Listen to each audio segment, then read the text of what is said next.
ଏହି ଭିଡ଼ିଓରେ ଆମେ ଜାଣିବା ଶ୍ରୀମନ୍ଦିରର ରତ୍ନଭଣ୍ଡାରର ରହସ୍ୟ ବିଷୟରେ। ରତ୍ନଭଣ୍ଡାରକୁ ପୂର୍ବରୁ 2-3 ଥର ଖୋଲାଯାଇଛି। କିଛି ଲୋକ ଏହା ମଧ୍ୟ କହୁଛନ୍ତି ଯେ ରତ୍ନଭଣ୍ଡାରର ଶେଷ ଦ୍ୱାରରେ ସେମାନଙ୍କୁ ସାପମାନଙ୍କ ଗର୍ଜନ ମଧ୍ୟ ଶୁଣିବାକୁ ମିଳୁଛି। ଆଜି ପର୍ଯ୍ୟନ୍ତ ଯେତେ ଥର ରତ୍ନଭଣ୍ଡାର ଖୋଲାଯାଇଛି ଶେଷ ଦ୍ୱାରକୁ ଖୋଲିବା ପାଇଁ କେହି ଚେଷ୍ଟା କରିନାହାନ୍ତି। କାରଣ ଦେଶ ପରାଧୀନ ଥିବା ସମୟରେ ଜଣେ ଇଂରେଜ ଜିଲ୍ଲାପାଳ ରତ୍ନଭଣ୍ଡାର ଖୋଲିବାକୁ ଚେଷ୍ଟା କରିଥିଲେ। ସେତେବେଳେ ସ୍ୱପ୍ନରେ ବିରାଟକାୟ ସାପମାନଙ୍କ ଗର୍ଜନ ଶୁଣିଥିଲେ। ଏହା ଘଟିବା ପରେ ସେ ରତ୍ନଭଣ୍ଡାରକୁ ଖୋଲିବା ପାଇଁ ଚେଷ୍ଟା କରିନଥିଲେ। ଏବେର ରିପୋର୍ଟ ଅନୁସାରେ 23 ଜୁଲାଇ 1978 ମସିହାରେ ରତ୍ନଭଣ୍ଡାରକୁ ଖୋଲାଯାଇଥିଲା। ରତ୍ନଭଣ୍ଡାରରେ ଥିବା ସୁନା ଓ ହୀରା ଆକଳନ ପାଇଁ ଗୁଜରାଟର ଅହମ୍ମଦାବାଦରୁ 2 ଜଣ ବଣିଆମାନଙ୍କୁ ଡକାଯାଇଥିଲା।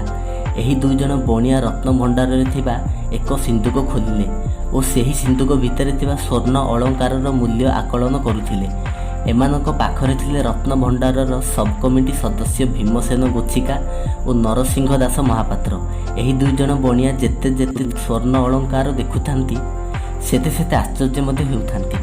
ଏହିଭଳି 26ଟି ସ୍ୱର୍ଣ୍ଣ ଆଭୂଷଣ ଦେଖିବା ପରେ ତାଙ୍କ ନଜର ପଡ଼ିଲା କିଛି ଦୂରରେ ଚକଚକ୍ କରୁଥିବା ହୀରା ଉପରେ।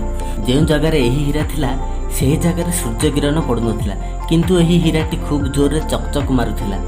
ସେମାନେ ଏହି ହୀରାକୁ ଦେଖି ଆଶ୍ଚର୍ଯ୍ୟ ହୋଇଗଲେ। ପାଖରେ ଥିବା ସବ୍ କମିଟି 2 ଜଣ ମଧ୍ୟ ଆଶ୍ଚର୍ଯ୍ୟ ହୋଇଗଲେ। ସେହି 2 ଜଣ ବଣିଆ କହିଲେ ଯେ ଏହିଭଳି ମୂଲ୍ୟବାନ ହୀରା ସାରା ବିଶ୍ୱରେ ବହୁତ କମ୍ ବା କିଛିଟା ହିଁ ଅଛି।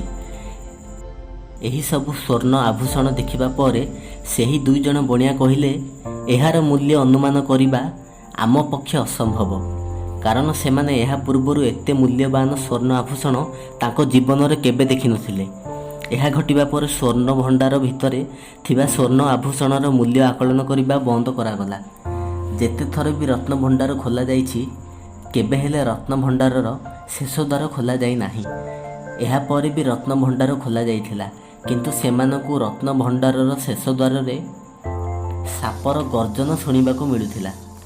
ଯଦି ଆପଣଙ୍କୁ ଏହାର ପାର୍ଟ 2 ଦରକାର ତେବେ କମେଣ୍ଟରେ ଲେଖନ୍ତୁ ପାର୍ଟ 2। ଜୟ ଜଗନ୍ନାଥ।